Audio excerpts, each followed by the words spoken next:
فقرآننا ذلك القائد وتفسيره ساطع كالنجوم وفي روحنا سنة المصطفى وفقه الشريعة.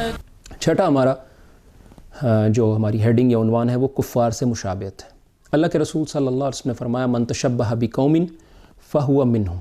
اور اس حدیث کے بارے میں کچھ دن پہلے میں ایک لیکچر سن رہا تھا، وہ صاحب کہنے لگے، اسکالر کہنے لگے کہ یہ ضعیف ہے، حالانکہ محدث الالبانی نے اس کی تصحیح کی ہے اور بھی علماء نے اس کو صحیح کہا ہے. تو بہرحال یہ حدیث جو ہے علماء کے اقوال کی روشنی میں صحیح ہے. تو وہ ایسے خاص تہوار اور ایسی عادات اور ایسے امور جو کسی قوم کا، کسی مذہب کے ماننے والوں کا تشخص بن جائیں، ان کی پہچان بن جائیں، تو ان میں جو ہے ان سے مشابہت نہیں کی جائے گی.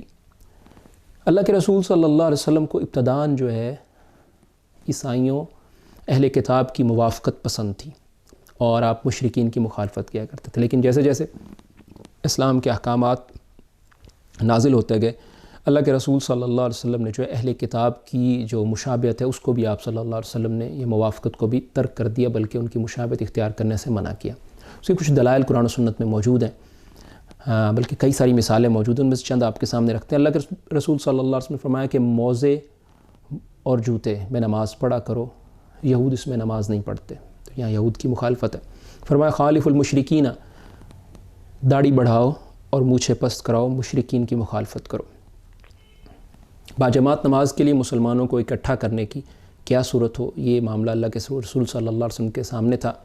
تو آپ صلی اللہ علیہ وسلم کے سامنے ایک تجویز یہ ہے کہ بگل یعنی ہارن جو ہے جیسے یہودی کرتے ہیں ویسے کیا جائے. تو آپ صلی اللہ علیہ وسلم نے یہودیوں کی مشابہت کی وجہ سے اس کو ترک کر دیا.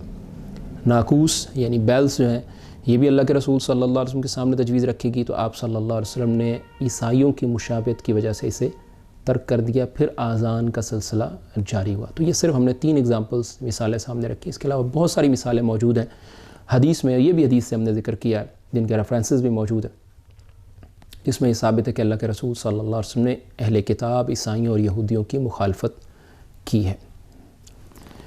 ایک سوال اور اس حوالے سے کیا گیا کہ جی آپ جب کار استعمال کرتے ہیں، جہاز، موبائل، انٹرنیٹ، تو تب آپ کو مشابہت یاد نہیں آتی، تو اس طرح کے معاملات میں آپ کو مشابہت یاد آتی ہے.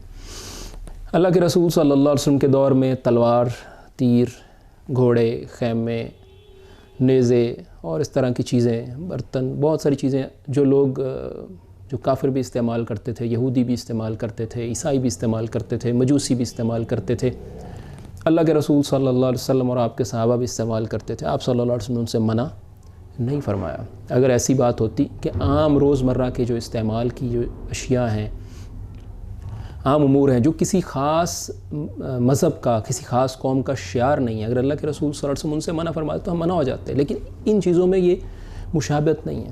مشابہت وہی ہے جو ابھی ہم ذکر کر چکے ہیں اور اس کی ایگزامپلز بھی آپ کو دے چکے ہیں. تو اس لیے جو ہے اس فرق کو ذہن میں رکھنا چاہیے. اور آخری بات یہ کہ صحیح بخاری میں ایک حدیث ہے 7320 7320، اس میں اللہ کے رسول صلی اللہ علیہ وسلم نے فرمایا کہ تم پہلی لوگوں کے پیچھے چلو گے بالشت ببالشت اور گز بگز، یعنی جہاں جہاں وہ قدم رکھتے جائیں گے تم ان کے پیچھے پیچھے چلتے جاؤ گے.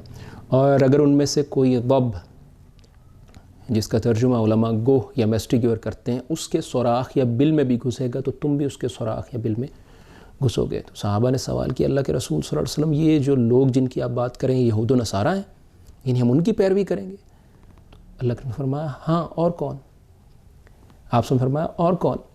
تو گویا ایک تو صحابہ کا استجاب کہ ہم اور یہود و نصارہ کی پیروی کریں، یہ کیسے ہو سکتا؟ اور دوسرا اللہ کے رسول صلی اللہ علیہ وسلم کا یہ کہنا کہ گوہ کی بل میں بھی، یعنی اس چھوٹے سے جانور کی بل میں، کسی چھوٹے سے جانور کی بل یا سوراخ میں جانا، گھسنا، یہ ایک عجیب، ناپسندیدہ اور عجیب سی بات ہے، عجیب و غریب سی بات ہے. یعنی اگر وہ کوئی عجیب و غریب اور بے معنی، بے مقصد کسی طرح کا کوئی کام بھی کریں گے تو تم بھی جو ہے ان کے پیچھے چلو گے. تو یہ اللہ کے رسول صلی اللہ علیہ وسلم کی پیشین گوئی ہے. اور آج بعض دفعہ دیکھ کر یہ اس حقیقت کا احساس ہوتا ہے کہ اللہ کے رسول صلی اللہ علیہ وسلم یقیناً ما ینطق عن الہویٰ ان ہوا الا وحی یوحی، اللہ تعالیٰ نے جو آپ صلی اللہ علیہ وسلم کو وحی کرتے تھے تو اسی کی بنیاد پر آپ کی یہ پیشین گوئی تھی. تو آج یہ دیکھ کر احساس ہوتا ہے کہ بہت سارے لوگ جو ہیں ہر وہ چیز جس پر کفار کی مہر لگ گئی ہو اور جو کفار کی طرف سے آ گئی ہو اس کو اپنانے میں اور ان کے رسم و رواج کو اختیار کرنے میں بڑی خوشی محسوس کرتے ہیں۔ اللہ رب العالمین مجھے اور آپ کو رسول اللہ صلی اللہ علیہ وسلم کی احادیث کی، قرآن کی، اسلام کی سمجھ دیں اور اس کے مطابق عمل کی توفیق عطا فرمائیں۔